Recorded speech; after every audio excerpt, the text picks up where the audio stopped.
નમસ્કાર દર્શક મિત્રો, ધ લોકસત્તા શોમાં આપનું સ્વાગત છે। પ્રધાનમંત્રી નરેન્દ્ર મોદી અને અમેરિકાના રાષ્ટ્રપતિ ડોનાલ્ડ ટ્રમ્પ વચ્ચે ટેલિફોનિક વાતચીત થઈ। આ દરમિયાન વડાપ્રધાન મોદીએ ટ્રમ્પને અભિનંદન પાઠવ્યા।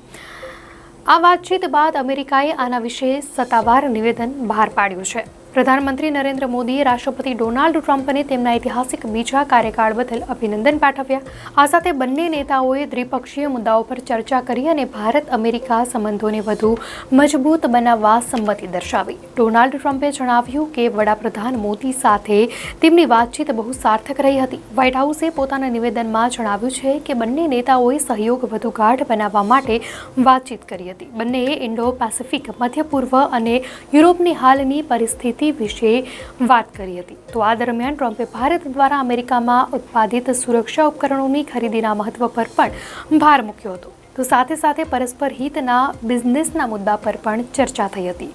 મોદીએ સોશિયલ મીડિયા પ્લેટફોર્મ એક્સ પર લખ્યું છે કે મને મારા પ્રિય મિત્ર રાષ્ટ્રપતિ ડોનાલ્ડ સાથે વાત કરીને ઘણો આનંદ થયો છે।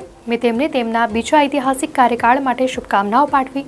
અમે પરસ્પર રીતે લાભદાયક અને ભરોસાપાત્ર ભાગીદારી માટે પ્રતિબદ્ધ છીએ। અમે અમારા લોકોના કલ્યાણ, વૈશ્વિક શાંતિ, સમૃદ્ધિ અને સુરક્ષા માટે મળીને કામ કરીશું।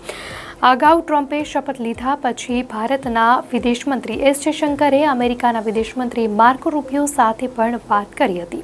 તેમણે કહ્યું હતું કે અમેરિકા ભારતની સાથે આર્થિક મોરચા પર કામ કરવા માટે ઉત્સુક છે।